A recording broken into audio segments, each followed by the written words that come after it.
When it comes to design in Satisfactory, Fluxo is one of those creators that uses careful color combinations and clever placement tips and tricks to bend the game to their will. And today we're lucky enough to check out Fluxo's Typhon Industries world. A creative masterpiece that combines brutalist architectural styles with futuristic sci-fi to create an incredibly clean and finished look. Now there are 4 elements that really stand out in any build from Fluxo, notably the clever use of concrete to block out the walls, making careful use of diagonals rather than right angles, and following the build with a colour palette of 3 main complementing colours. Finally, topped off with tiny details such as edging or textures to really make the world pop. But there is so much more to enjoy here, so let's delve into a world like no other. This world is just shy of 200 hours and shows the true possibility of what's accomplishable in creative mode in Satisfactory. This colossus of a facility spans the length of the Dune Desert cliffs, and as with all of Fluxo's builds, beautifully incorporates the nature around the plateau to create a unique design that flirts between subtle and bold. Now, I'm a big fan of Fluxo's design and love their methodic approach to logistics. Starting off in the Dune Desert resources, a bust to a single large station that collects all of the resources to a single point, ready to be shipped off by a single large train. The station's design is sleek, open-planned and utilitarian, with all the resources arriving below the station, buffered in containers and then sent up to the station floor where they will be shipped.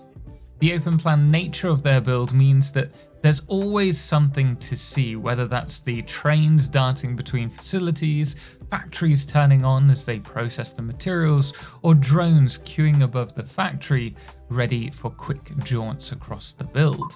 Though this is a whole new world, you'll see blueprints recycled from previous factory tours that we've spotlighted, which I'll also include in the description below as well, should you want to check them out. But using these blueprints helps quicken the setup of this outpost. Set inside the Dune Desert Cliff Canyon, Fluxo beautifully blends canyon walls with the red concrete of the build, with carbon foundations and pillars accenting the various levels with minimal lighting, boldly contrasting with the facility, creating a beautiful aesthetic. Now, with the materials now dropped off, we have open plan logistic floors sending resources between production rooms.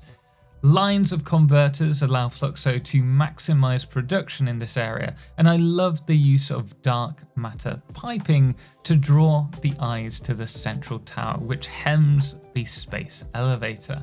I also love the open plan nature of the production lines, and Fluxo focuses on creating these clean, minimal builds rather than trying to cram as much production into a single floor. And it speaks volumes that so little decoration can look so good in Satisfactory, showing Fluxo's great ability to focus on what's key to a build's aesthetics without going over the top. Gaining a little bit more perspective of the build now, it's wonderful to see that each of the towers are designed completely different, with each providing a distinct look, though similar in style. Whether that's the power augmenters centered above the rocket fuel facility, which powers the fuel generators and drones that run the facility, or the quantum encoders beautifully nestled between the jutting supports of the rocket fuel plant, with the particle accelerators gently humming below them, or for that matter the gorgeous spotlighted facility signs propped by the large glass windows either side. Everywhere you look, there is something striking with this build. From the drone ports in the center to the production lines, everything has been carefully considered, and it doesn't finish there. The main tower features oil fracking, with a cascading production line, making use of the recycled recipes to maximize plastic and rubber, while starting with the first of the production tiers at the very top of the tower. And this tower also acts as a segregation from the production center to the nuclear facility, where there are plenty more surprises in store for us.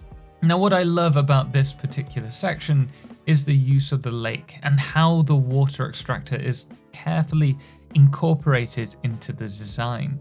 It's an incredibly clean layout that once prepped will see 7 nuclear plants running, covering uranium, plutonium, and finally fixonium, allowing for full recycling of the nuclear resources. Now, when I spoke with Fluxo regarding this save, they mentioned the focus on using drones and trains for transporting resources to make the build come alive. And that's certainly been achieved. It is fantastic seeing how trains are kind of molded into the build with these beautiful curves throughout, linking the facilities together. And one of my long-term goals for my mega factory is to actually do something similar with this system when it comes to my trains. I want to have them run through the factory and have the facility running either side of them. And I'm truly excited to see what all of this will look like once Fluxo completes it, and he has said that he will be returning to this at a later date. And as we mentioned in the beginning, Fluxo displays a wonderful control over the use of color in their builds, but I always find myself drawn to the different materials used, whether it's sections of wall that are cut out showing a striking darkness underneath, or layers of walls that are used to create these beautifully layered ceilings. There's just so much to take in, and it's mesmerizing seeing how all of this creativity comes together in this build. Each of the different levels of height are used to frame the build to perfection, from the logistics beneath to the gradual build up through the cliffside to the layers of verticality from the individual facilities' towers. The lighting also provides just enough contrast to make the build pop from any direction, creating a mesh of designs that interlace with one another. And I'm sure I'm not the only one who's wowed by the design. It is an absolute gem to explore, where I regularly find little expressions of detail snuck throughout the build. But what really intrigues my curiosity most is how was all of this planned? Was there always a set plan, and how much of the design had already been thought out when the build began? Or has this been something that has just evolved over time? Honestly, this is a wonderful build to tour, and I highly recommend, if it's your first time seeing Fluxo's incredible builds, to check them out. I'll put a link to their channel below, and if you have a build that you think is worthy of being showcased, then please do head over to my Discord and apply for a factory tour.